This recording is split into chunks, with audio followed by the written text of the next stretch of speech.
cabeçada. Encontro 24, hoje é dia 12 de março de 2017. Esse é o Evangelho.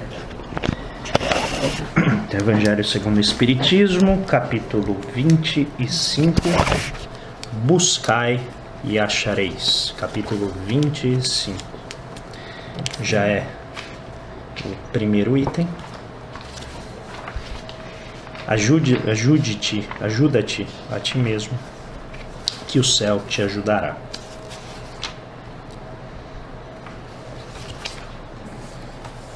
Vamos aí, apóstolos. Pedi e se vos dará, buscai e achareis, batei à porta e se vos abrirá. Porquanto quem pede recebe, quem procura acha, e aquele que bate à porta abrir-se-á. Qual homem dentre vós que dá uma pedra ao filho que lhe pede pão? Ou se pedir um peixe, dá-lhe uma serpente? Ora, se sendo maus como sois, sabeis dar coisas aos vossos filhos, dar boas coisas aos vossos filhos, não é lógico que com mais forte razão vosso Pai que estás no céu dê os bens verdadeiros aos que Deus pedirem. Então São Mateus, capítulo 7, versículos de 7 a 11. Do ponto de vista terreno, a máxima, buscai e achareis, é análoga a esta outra. Ajuda-te a ti mesmo, que o céu te ajudará.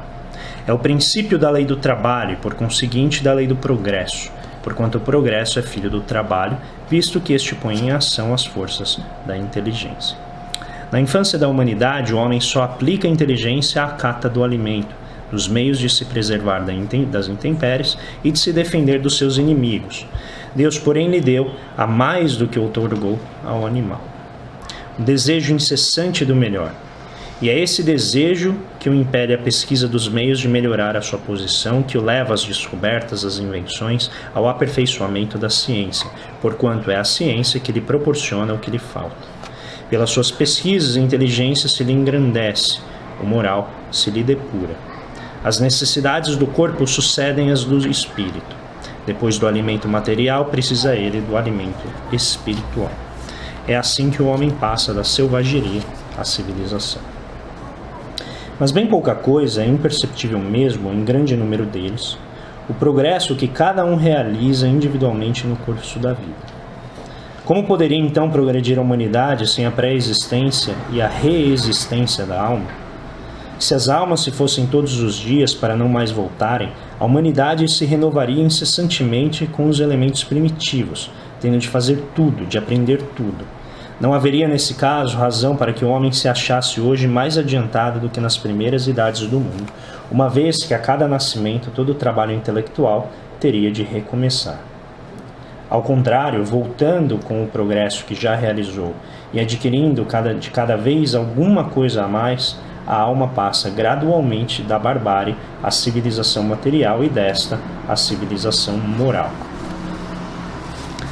Se Deus houvesse isentado do trabalho do corpo o homem, seus membros se teriam atrofiado.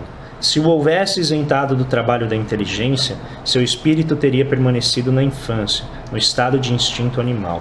Por isso é que ele fez do trabalho uma necessidade e lhe disse: procura e acharás, trabalha e produzirás.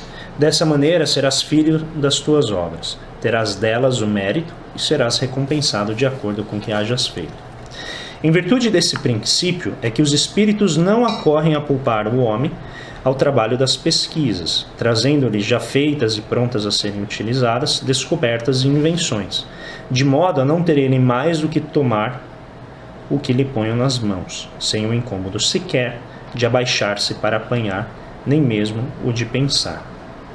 Se assim fosse, o mais preguiçoso poderia enriquecer-se, e o mais ignorante tornar-se sábio à custa de nada, e ambos se atribuírem o mérito do que fizeram.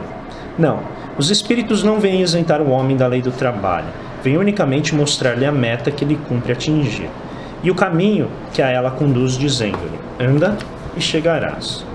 Toparás com pedras, olha e afasta-as tu mesmo. Nós te daremos a força necessária se a quiseres empregar. Do ponto de vista moral, essas palavras de Jesus significam: Pedi a luz que vos clareie o caminho, e ela vos será dada. Pedi forças para resistirdes ao mal, e as tereis. Pedi a assistência dos bons espíritos, e eles virão acompanhar-vos, e como o anjo de Tobias, vos guiarão. Pedi bons conselhos, e eles não vos serão jamais recusados. Batei à nossa porta, e ela se vos abrirá. Mas pedi sinceramente, com fé, confiança e fervor.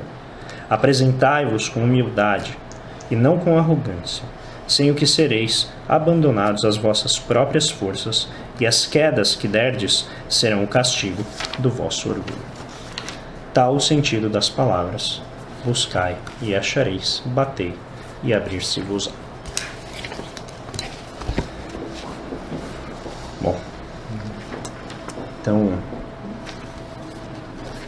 é um tema particularmente rico, né, porque ele fala de várias coisas em poucas palavras, mas eu acho que ele, dentre as várias coisas, que depois vai ser interessante ouvir cada um o que percebeu, eu acho que diz muito sobre a questão do intercâmbio com os espíritos, né, e a ideia é que muitos espíritas e pessoas de fora também da filosofia entendem que é um atalho. Então a ideia de que os espíritos vindo aqui, eles vão criar atalhos para a gente, principalmente no que diz respeito ao entendimento, à sabedoria, desconsiderando que, na verdade, o que importa não é o que os espíritos falam, mas aquilo que você recebe, né? O que você consegue incorporar, o que você consegue honrar no seu dia a dia, na sua prática. E a frase, né, buscai e achareis, ela serve como é a lei da ação e reação, né? Você buscar coisa boa, você vai receber coisa boa; buscar coisa ruim, você vai receber coisa ruim. Você vai achar, né, aquilo que você busca. Então o ponto, para não me estender muito, é nessa trajetória de crescimento, aprendizado, de acumulação de conhecimento, de sabedoria, os espíritos não vão facilitar o nosso caminho. O papel deles não é esse, não é vir aqui e tirar os obstáculos, mas ao contrário, nos ajudar a entender quais são os obstáculos, saber separar amigo de inimigo, no sentido da causa, do aprendizado, do avanço, do progresso, e nos ajudar a não esmorecer quando as nossas forças parecerem que são insuficientes para confrontar esses obstáculos. Mas, como ele diz, precisa pedir com fervor, precisa pedir com vontade, para que essa força seja extraída do seu próprio espírito e você consiga superar. Acho que essa é a mensagem, né? A morte não promove ninguém à angelitude automática, né? Da mesma maneira que os espíritos não vieram aqui facilitar o nosso caminho, mas nos prover com os recursos mentais, espirituais, ajudar-nos, né, a usar melhor esses recursos no sentido de obter maior aprendizado. Eu acho que esse ajuda-te e eu te ajudarei, durante a leitura, o que veio na minha cabeça assim foi um pouco aquela questão das provas, de você aceitar, aceitar uma prova antes do seu reencarne. Uma vez reencarnado, você dá sequência a ela, né? Quer dizer, fazer acontecer, né? Aceitar esta prova que você se comprometeu no plano espiritual, né? Então eu acho que um pouco dessa colocação, ajuda-te, eu te ajudarei, procura e acharás, tal, para mim, da maneira como eu entendi o Evangelho hoje, tá um pouco ligado a essa questão da prova mesmo, de você aceitar e, dentro do teu livre-arbítrio, né, aceitar e fazer com que esse compromisso se concretize, né? Para mim vai um pouco aí por esse caminho.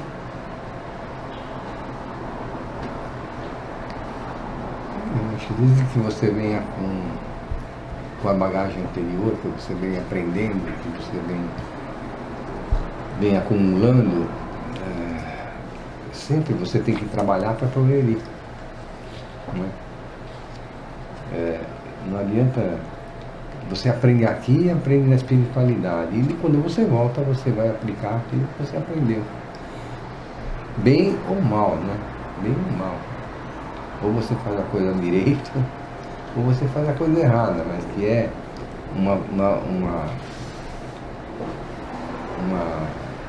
uma missão que você tem de se ajudar e de ser ajudado. Eu acho que é isso. Você viu o filme de ontem? É. O Homem Depois a que gente Viu. fala. Você já assistiu esse filme? O Homem que Viu o Infinito? Depois a gente comenta. O homem o quê? Desculpa. O homem que viu o infinito. Muito interessante. Ramanajan. Depois a gente comenta. Hã? Ramanajan. É meio, né? Depois a gente fala. Se Isso você aí. quiser falar, Não, mas pode, é porque tem a ver da com isso. Da questão do evangelho. Eu, na verdade, tá associado. Se quiser falar, pode falar. É, porque ele tinha um dom, né? Ele tinha um Deixa eu só dom. explicar. O Ramanajan, acho que todo mundo já ouviu falar ou não? sim. Foi um matemático indiano do início do século XX. Ramanuja. Acho que é Ramanujan, né? Ramanuja. E ele tinha um talento, era um menino pobre do interior da Da Índia, Índia, lá, né? não tinha nenhuma instrução formal, né, pouquíssima, e ele veio a provar vários teoremas, né, descobriram no meio lá da Índia e levaram para Cambridge, né, acho que na Inglaterra, onde ele foi trabalhar com os maiores matemáticos do mundo e eles fizeram coisas, né, fantásticas assim. E esse filme conta a história dele, mas é um talento nato, né, uma capacidade de ir direto nas leis do universo, assim, sem ter uma instrução formal. E aí tem toda uma discussão, né, em torno disso sobre Aí a de onde formação, veio, né? onde está a sua formação, né? Isso. Cadê sua formação? Você não tem formação. Ele mandava eles fazer as provas, queria que ele demonstrasse que ele teria Que ele tinha formação demonstrasse através básica de pra ter teoremas, aquilo lá, né, que ele fazia, aquilo que mas ele ele não fazia. tinha, ele era uma coisa assim fantástica. Ele era um quando- intuitivo, e assim, quando ele conseguia perguntaram entender as pra coisas, mas ele- ele não conseguia provar de acordo com o rito, né, o ritual da E quando da matemática. perguntaram para ele, mas de onde você aprende? Ele fala, eu rezo para minha deusa. Exatamente. E a informação vem para mim, chega na minha cabeça. Entendeu? É lindo o filme, é baseado em fatos reais, é maravilhoso. Mais um caso de arquivo zipado banda larga. Então, já caiu aqui. Então, ele queria ajuda. Ele queria ajuda. E o matemático lá também às vezes não ajudou. Depois que ele entendeu o que ele era realmente, que ele começou a ajudar e que começou. Mas aí já era tarde. Né? Mas ele já estava doente. Foi tuberculose que ele teve? 32 anos ele morreu. Por quê? Porque ele foi para Cambridge, ele não se adaptou, ele não se alimentava. Veio É a porque ele não guerra. podia comer, né? Ele era não- hindu, ele não comia tudo carne. animal, né? ele era vegetariano. É. Né? E veio a guerra, a dificuldade de obter vegetais e tudo mais, acabou ficando tuberculoso e morreu de tuberculose.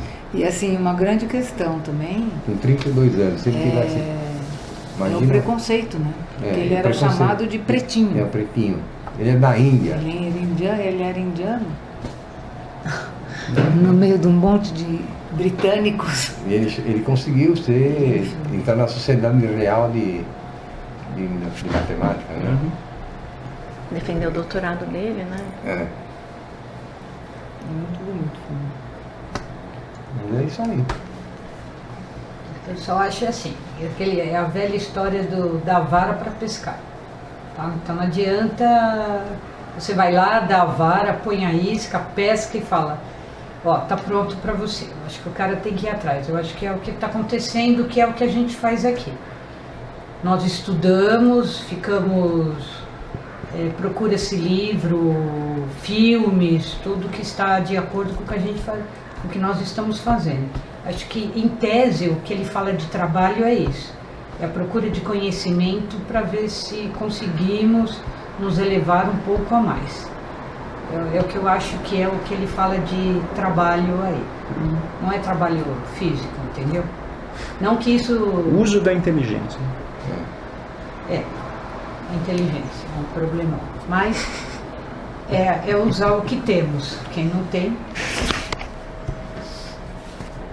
Uma coisa que eu penso sempre, eu não sei porquê, já é a terceira ou quarta vez que com o Evangelho, eu sempre acabo pensando nisso, de que erroneamente, muita gente interpreta assim de pedis e recebereis, que é ficar sentadinho, rezando e pedindo.